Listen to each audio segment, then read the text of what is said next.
Last session में हम लोगों ने बात की थी लॉ ऑफ डिमांड की। अब लॉ ऑफ डिमांड की बात करते हैं तो वो भी जानना बहुत ज़रूरी है कि लॉ ऑफ डिमांड का रीज़न क्या है, बेसिकली उसके पीछे वो थ्योरी का एक रीज़न जो होता है वो क्या हो सकता है। उसके लिए आज हम लोग एनालिसिस करेंगे लॉ ऑफ डिमांड। ठीक है, एनालिसिस को हम लोगों ने दो मेजर पार्ट में हम लोग उसको डिवाइड कर सकते हैं, that is income effect and substitution effect. फटाफट एक बार रीड करके देखते हैं कि income effect and substitution effect हमको बोलना क्या चाहता है। सबसे पहले इनकम इफेक्ट।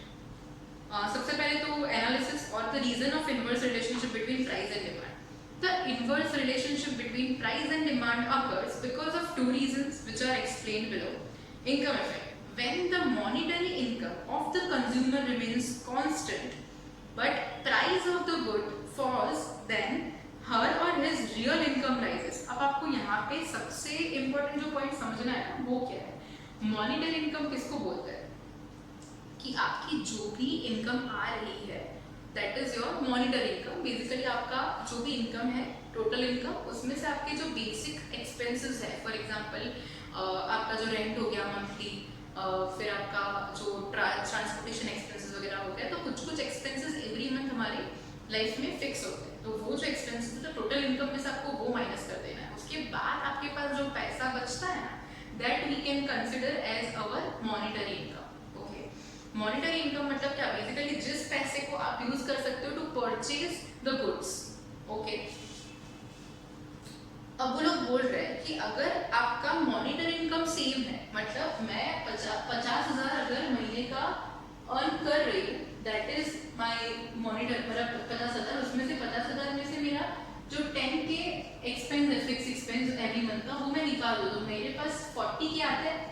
ठीक है, तो मेरा ये जो इनकम है ना वो मेरा सेम है, उसमें कोई चेंजेस नहीं है। 50 का 60 नहीं हो गया, कुछ नहीं हुआ, ये 50 का 50 रहता है। तो इसलिए मेरा जो मॉनिटरी इनकम है that is 40,000, that remains constant. But कोई भी चीज है जो हमको परचेज करनी है, उसके प्राइसेस अगर नीचे जाते हैं ना तो क्या होता है, हमारी रियल इनकम बढ़ जाती है। अब रियल इनकम क्या बोलते हैं, real income is basically what, आपका जो परचेसिंग कैपेसिटी है that we can consider as real income. मतलब पहले आप सेम अमाउंट ऑफ मनी में जितनी चीजें खरीद पाते थे, now just because the price of that commodity has fallen down, now you are able to buy more products from the same amount of money, that is real income. Okay okay, when real income rises, a consumer can buy more of a good and therefore its demand may rise. अब same चीज है, इसको समझते एक बार example से, पहले एक बार पूरी चीज रीड करते थे। For example, if the amount of money at the disposal of the consumer is ₹50 and the price of milk is ₹50 per liter, then the consumer can buy or demand only 1 liter of milk. But if the price of milk falls to ₹10, the consumer can now demand 5 liters of milk with money income of ₹50. Mostly normal goods have positive income effect. Inferior goods have a negative income effect. That is, when the price of inferior goods fall, the real income of the consumer increases, but the demand for those goods fall. For example, coats, food grains. Okay. अब आपको यहाँ पे ये बहुत simple सी चीज समझनी है। यहाँ पे हम लोगों को उन लोगों ने मिल्क का एग्जांपल दिया है, जो हम लोगों ने आगे लॉ ऑफ डिमांड में भी देखा। फॉर एग्जांपल मान लो यहाँ पे मिल्क जो है उसका प्राइस है 50 रुपीज। ओके, तो उसका डिमांड क्या हो जाएगा, 1 लीटर, इतना हम लोग अभी अफोर्ड कर पाएंगे। अब मान लो उसका प्राइस हो गया 10 रुपीज, उसका जो प्राइस था तो प्राइस नीचे आया, प्राइस फॉल्स डाउन, तो डिमांड क्या हो गया 5 लीटर, डिमांड क्या हो गया, बढ़ गया। सेम अमाउंट ऑफ मनी में से हम लोग ने ये चीज कर सकते हैं। इसका भी हम लोग ने टोटल जो इसके पीछे हम लोगों ने पैसा डाला that is 50, that is 50। Same amount of money में से यहाँ पे हम लोग डिमांड उसकी 5 टाइम्स ज्यादा कर सकते हैं, दैट इज कॉल्ड, आपकी रियल इनकम बढ़ जाती है तो you can demand more. Real income is basically your increased purchasing power capacity. Okay, अब आपको दूसरी बहुत इंपॉर्टेंट चीज बताइए कि जब नॉर्मल गुड्स और इंफीरियर गुड्स दो टाइप के गुड्स होता है। मैंने आपको इसके आगे और इसके आगे वाले लेक्चर में आपको बोला था कि आपको इंफीरियर गुड्स क्या होते हैं वो ढूंढ के आना है। I hope you have found the definition. But आपको थोड़ा सा यहाँ पे कॉन्टेक्स्ट देने के लिए, what are inferior goods? Inferior goods मतलब ऐसे गुड्स की जो लो क्वालिटी गुड्स को हम लोग, जैसे जिसको हम लोग लो क्वालिटी गुड्स बोल सकते हैं। फॉर एग्जाम्पल जो राइस हम लोग खाते हैं ना घर पे, तो राइस के बहुत सारे टाइप्स होते हैं, ठीक है, जिसमें बासमती, जीरा सर, दोबार, तिबार, ऐसे बहुत सारे टाइप्स के राइस आते हैं, ठीक है।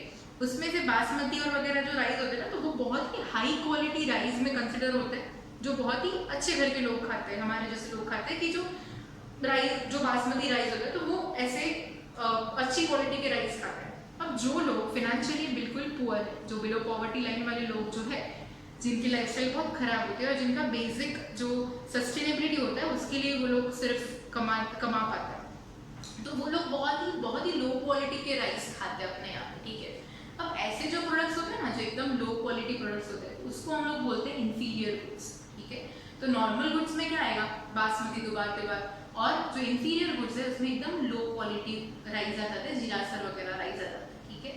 अब वो लोग ऐसा बोल रहे हैं कि जो नॉर्मल गुड्स है ना, अगर वहाँ पे जो प्राइस है प्रोडक्ट का वो अगर डाउन जाएगा तो उसका पॉजिटिव इंपैक्ट आएगा, पॉजिटिव इंपैक्ट बिकॉज इसमें डिमांड इंक्रीज हो रही है, तो that we can consider as positive impact. But अगर इंफीरियर गुड्स में ऐसा हो रहा है, इंफीरियर गुड्स में यहाँ पे हम लोग ले रहे हैं राइस, अगर राइस का प्राइस चल रहा है 10 रुपीज पर केजी, और यहाँ पे वो लोग इसको कितना परचेज कर पाते थे, मान लो कि इसका यहाँ पे 1 केजी वो लोग परचेज करते थे, अब वो 10 से जब कम होके 2 रुपीज पर केजी आ जाता है ना, तो यहाँ पे टेक्निकली हमारा क्या होना चाहिए? अगर प्राइस उसका कम जा रहा है तो डिमांड बढ़ना चाहिए, पर यहाँ पे उसका डिमांड कम हो जाएगा। अब ऐसा क्यों होता है वो समझते हैं। अब ये जो लोग होते हैं ना, जो बिलो पॉवर्टी लाइन वाले और या फिर बहुत पुअर लोग होते हैं, उनका माइंडसेट ऐसा होता है कि जो अभी इंफीरियर गुड्स है, ठीक है, तो इसका प्राइस अगर नीचे जा रहा है, राइट, तो नाउ उनके पास अब ज्यादा पैसे हैं to move towards the good lifestyle, right. तो अब वो क्या करेंगे कि वो same amount of money they have to to just spend on their rice, तो अब वो क्या करेंगे? अब वो अच्छी क्वालिटी वाले राइस लेंगे, बिकॉज उनका बजट फिक्स होता है 10 रुपीज, और उनको अपनी लाइफस्टाइल को एवरी टाइम थोड़ा ऊपर करने एक रेस मची होती है, because obviously they have been living through a very bad lifestyle. तो अब उनको जब ये पता चलता है कि उनके पास अब ये पैसा यहाँ पे 5 रुपये हो गया, तो टेक्निकली उनके पास 5 रुपये बचता है ना, तो उनकी जो इनकम होती है तो वो तो राइज कर रही है, उनकी रियल इनकम। तो जब उनकी रियल इनकम राइज करती है तो वो क्या करेंगे? अच्छी क्वालिटी का गुड्स डिमांड करेंगे। तो ये जो सेम क्वालिटी का गुड्स है तो उसका डिमांड नहीं बढ़ेगा, तो यहाँ पे उसका क्या हो गया? एक नेगेटिव इम्पैक्ट हो गया। समझ आ रहा है? एंड इसके बारे में हम लोग और ज्यादा डिटेल में कहाँ पढ़ेंगे? उसके जब हम लोग एक्सेप्शंस पढ़ेंगे ना नेक्स्ट सेशन में, तब we will learn this in detail, in depth. Okay, यहाँ तक क्लियर है? I hope now you are clear with the income effect. Okay, next is substitution effect. Substitution effect में हम लोग बोल रहे हैं कि when price of the concerned goods falls, it becomes relatively cheaper than its substitutes. Hence, a consumer will reduce the consumption of substitute goods and expand the demand for the concerned goods. This is substitution effect. For example, between two varieties of pants, namely a pair of regular or cotton or terracotta pants and denim pants. If the price of a regular pants falls, that of denim pants remains the same, then the consumer finds the regular pants cheaper compared to the denim pants and will expand the demand for the regular pants. Okay, यहाँ पे आपको ये समझना है कि substitution effect कैसे काम करता है। सब्स्टिट्यूट गुड्स हम लोगों ने देखा था कि जो गुड्स ऐसे होते हैं कि जो एक दूसरे को इजीली रिप्लेस कर पाते हैं, उसको हम लोग सब्स्टिट्यूट गुड्स बोलते हैं। यहाँ पे वो लोग ऐसा बोल रहे हैं कि जो सब्स्टिट्यूट गुड्स होते हैं ना, कंसर्न गुड्स बेसिकली, तो यहाँ पे उन लोगों ने एग्जांपल दिया है कॉटन पैंट्स